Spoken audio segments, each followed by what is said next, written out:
I wanted to ask about biomembrane. I mean, what does it do exactly? Can you please explain?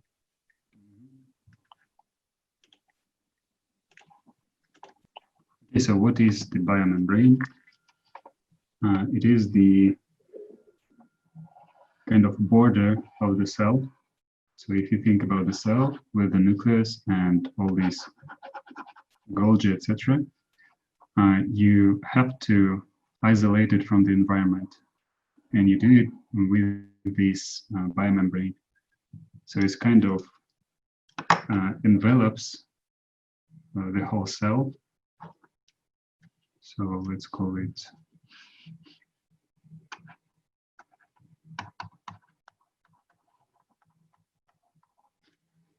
so it's the isolation of the cell structures, etc. Why do we need it? Because if we don't have it, nothing holds these contents within the same place in water or wherever. And this makes this cell kind of dead, or it cannot function at all. So the thing that this biomembrane is thought to be the first thing that made a huge step from nature towards live nature. So if we have something to isolate, and in this case, control the whole processes and functions, then we can talk about the living organisms.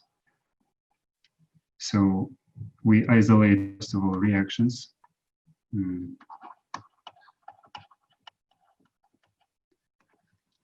these reactions are the basis of life itself. Also, we isolate the environment, so it's internal environment. We also isolate temperature.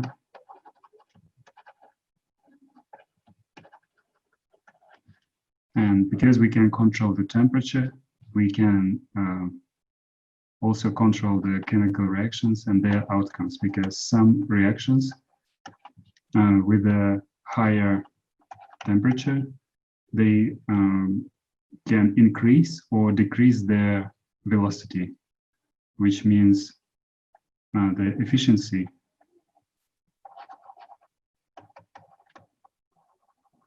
of the reaction is in the dependence of this temperature. So it's also controlled by isolation of these contents from the environment. So this is what the biomembrane, and we have, if you looked at the image, we have the two layers of phospholipids and triglycerides, and we have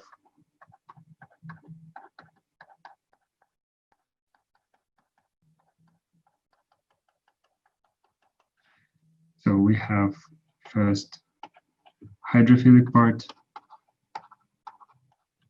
and hydrophobic. This one is also hydrophilic. So these two parts, I mean, the hydrophilic and hydrophobic, really isolates the cell from usual diffusion. Otherwise, it would be it would be really difficult to at least control water, because if water can go through the first hydrophilic layer, it cannot go here, for example. Sorry. And this is the main function of the biomembrane. Also, we have proteins that make up the channels or receptors.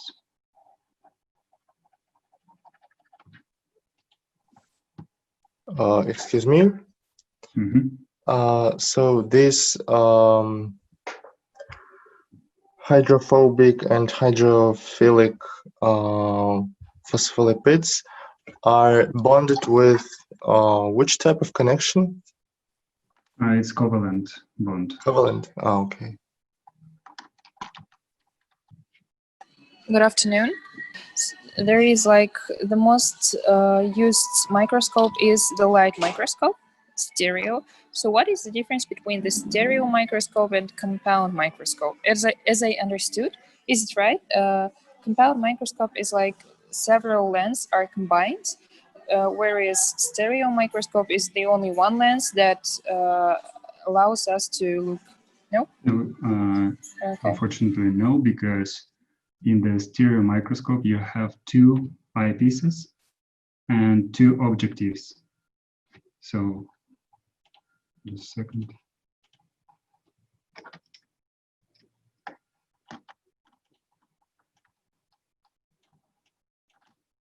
So let's say that you have usual microscope.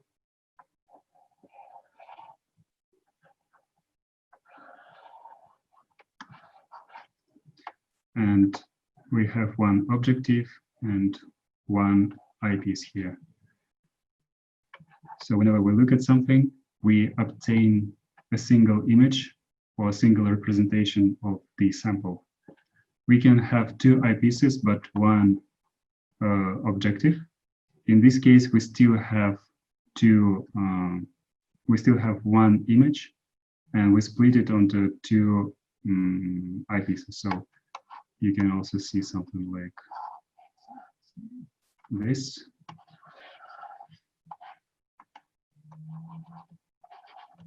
And one objective here. So in this case, if you have one objective, you will have only one image of the sample. And in this case, it will be split by the mirror into two rays.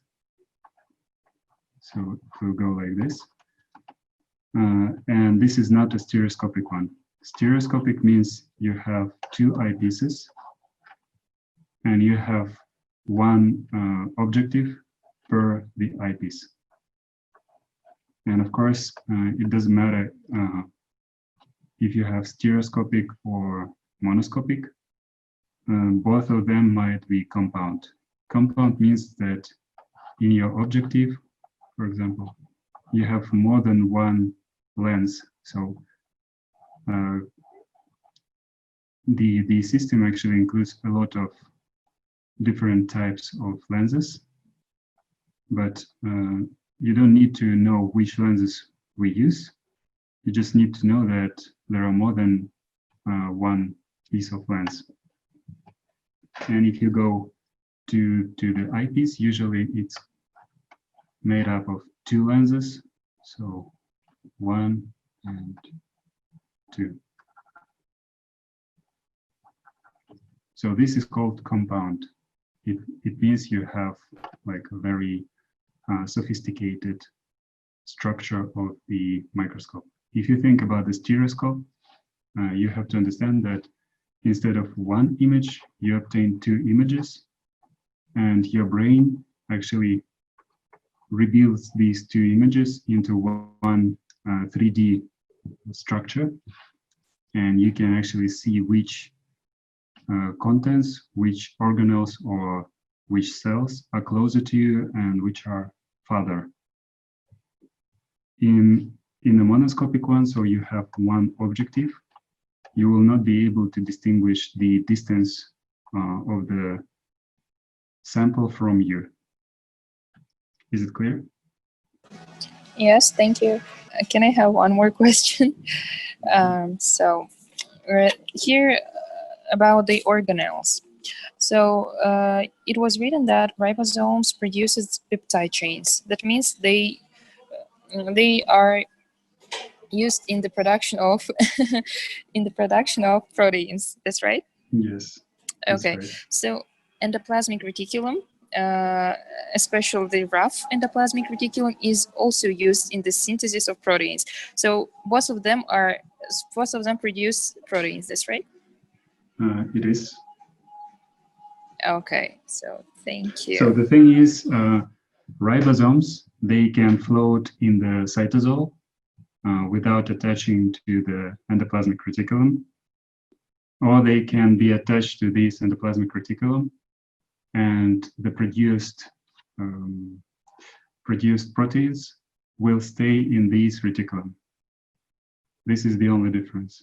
If you have one in cytoplasm, the ribosome, it will produce so-called local proteins that will be used inside the cell. If you are producing proteins through the endoplasmic reticulum, it will most probably go to the secretion or to the biomembrane. So it will be exported. So here is written that mitochondria has its own DNA, mitochondrial Yes. DNA. So does it have any genomes in it, and what is the difference between the simple DNA and the mitochondrial one? Okay, good question. Nice. So we have a cell, and its genome is inside the nucleus. And the genome means all the information that is being encoded in the DNA. So DNA means genome. And if you have the mitochondria, you can see that they even have the shape of bacteria. They are very small and prolonged. They look like the bacilla and very close to their sizes too. So if you have these mitochondria, so let's say in this nucleus you have 20,000 genes. And these genes are totally controlling everything inside this cell. If you take a mitochondria, it has only 37 genes. And these genes used to be inherited. They are not used to be. They are inherited only after the division of the mitochondria itself. And the division of mitochondria is not related to the cell cycle. Cell division and cell cycle. So it's not related. If the cell needs more mitochondria, it just gives the signal to this mitochondria and they start dividing. That's all. And these 37 genes, they are controlling the production of internal proteins. And if you take the usual nuclear DNA, it also produces some of the genes for mitochondria only. And this means that previously the mitochondria had much more genes than 37, but they migrated here, and most probably because they were prone to the mutations. So they kind of, let's say, decided to keep 37 genes that are very reluctant to the mutations. So they are rigid and safe. They cannot mutate, okay? If you take the mitochondria from today and from 200,000 years before us, they will have almost the same or the same gene sequences, both of these mitochondria. So it's not the last thing that is special about the mitochondria. They also have their own ribosomes. And the thing is, they have prokaryotic type of the ribosome. They are smaller, and they are also controlled by these 37 genes. And if you give these mitochondrial ribosomes the messenger RNA from the nucleus of the cell, they will not be able to produce anything because they are not specialized for eukaryotic proteins and eukaryotic genes. And vice versa, if you give mitochondrial RNA to usual ribosomes, they will not do anything because they are not matching. So the question was about the difference between nuclear and mitochondrial ones. So the mitochondrial DNA, like this, is very small and is circular. If you take the nuclear DNA, it's huge. So outside these 20,000 genes, we have about 60,000 genes that do not code proteins. So it's huge. It's bound to proteins.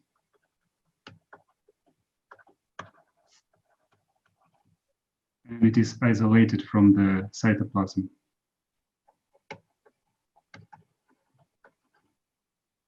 While the mitochondrial DNA is floating inside the mitochondria. This is the difference between these two. And this is why we say that at some time in a very distant past, we had these obligatory bacteria that lived with the eukaryotic cell. And at some point they were specialized into energy factories.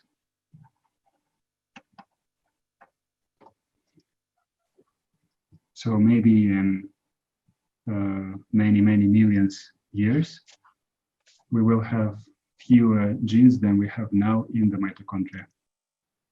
Okay, so question from Tamaris. Energy store or storage of energy is usually lipids or triglycerides or sugars, and more specifically for animals and for mammals, it is glycogen because it's very packed.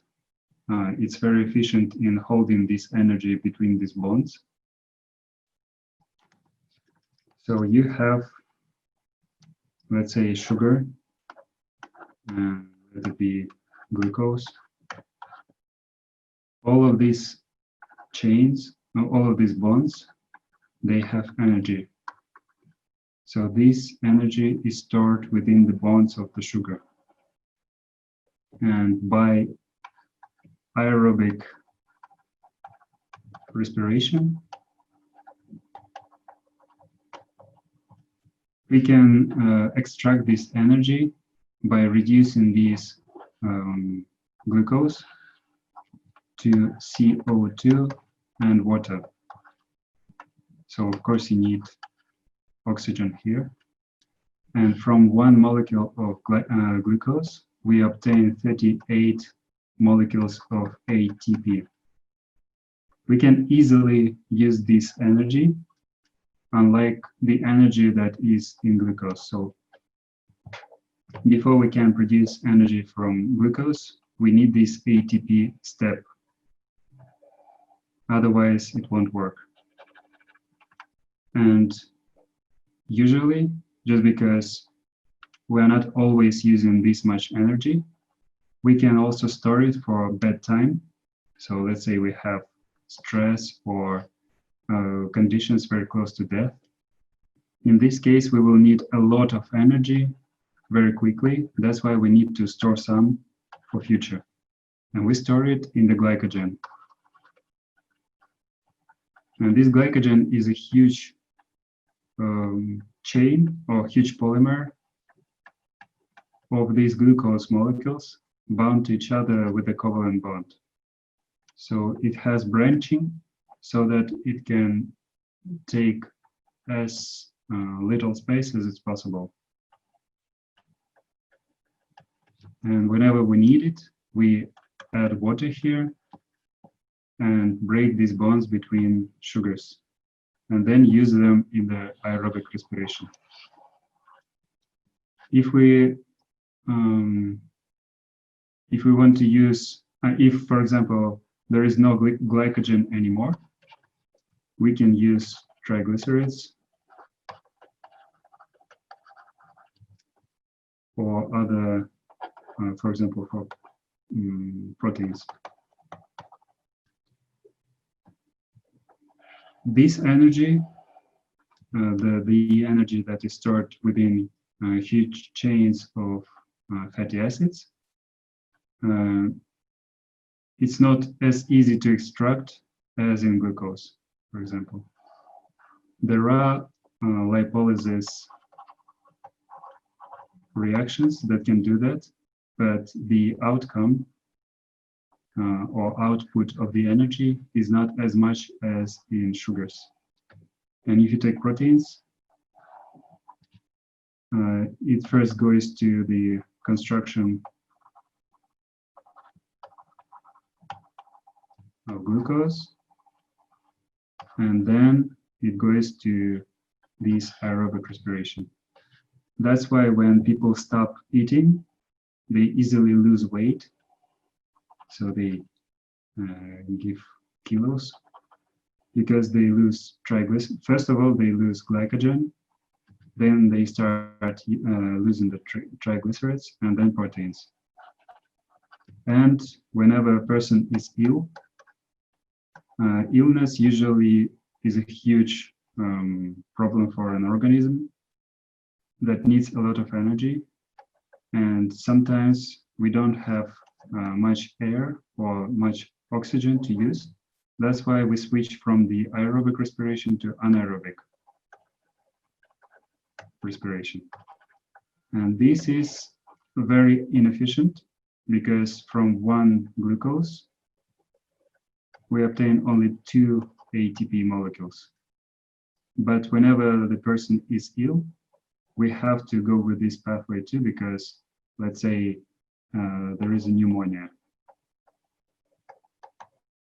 and a person cannot really supply all tissues with oxygen. And that's why in some illnesses, in some diseases, we really lose a lot of proteins and triglycerides, and we lose weight.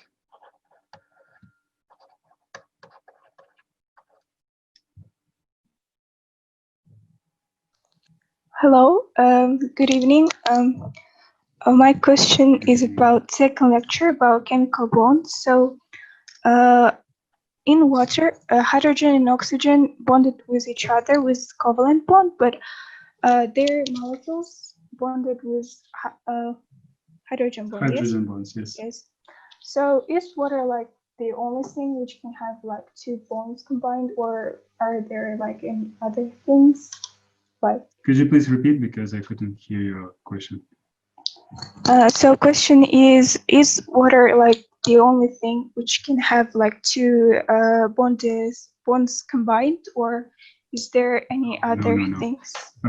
As I shown in the previous lecture, when I was explaining the DNA, for example, they both have covalent bonds, and because of these covalent bonds, one of the atoms inside this molecule with higher electronegativity, it can actually form these local regions. So just a second again.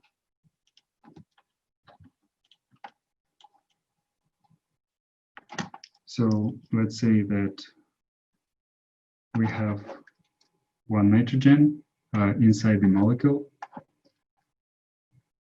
and it was, let's say it's the nucleotide, okay? The part of the nucleotide. So this nitrogen forms these covalent bonds with carbon here.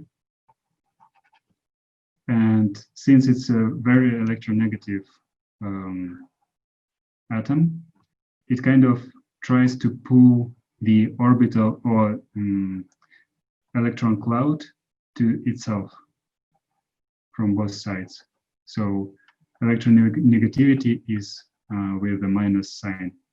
In this case, these guys, they will have slightly positive region of electronegativity. So in this case, this nitrogen can attract one molecule of water. So it forms this hydrogen bond with the water. So this is H, O, H.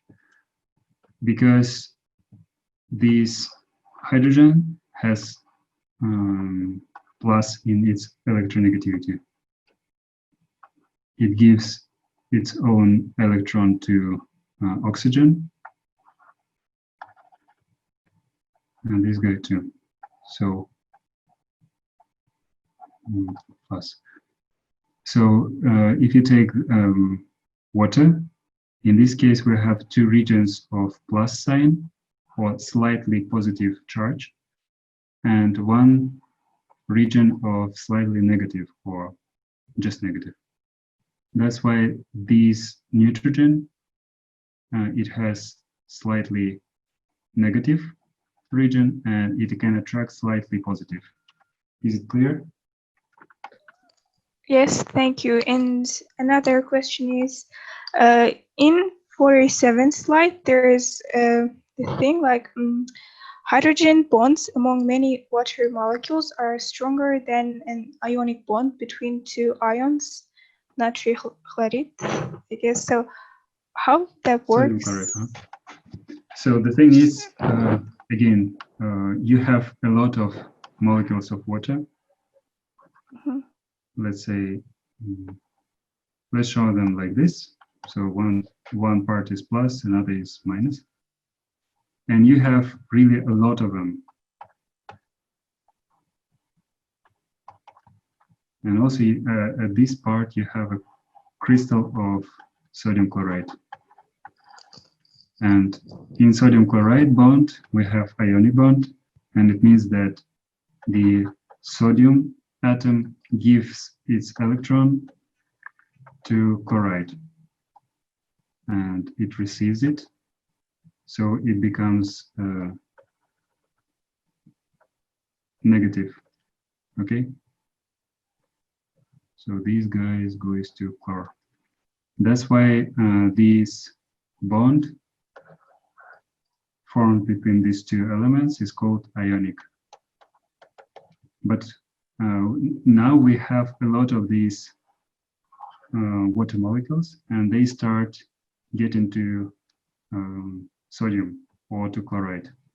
In this case, with the negative side. So again, negative side and negative side. And to chloride, it comes with the positive side. So it's plus, plus, and plus. So if you take just one molecule of water and sodium chloride, the ionic bond is stronger than this hydrogen bond. But whenever we have a lot of these molecules of water, they kind of overcome this ionic bond. And that's why this ionic bond is torn, it breaks down, and these two ions become separate. In this case, we have sodium without one electron and chloride with one excess electron. And they are surrounded by these molecules of water that really keep them apart, so they cannot come to each other. That's why in total, so it's the number of H2O molecules. In total, its energy, so energy is higher than one ionic bond. Is it clear? Yes, so that means like it can also apply to any other ionic bond, yes? Yes. Okay, So thank you. that's why we have the dissociation of molecules in water. So we dissolve some matters, some molecules. So let's say you have sugars, and if you try to dissolve them in water, it is possible because of these hydrogen bonds, because they can do the same as shown here. So they tear these ionic bonds, and these sugars, they just enter the solution in water.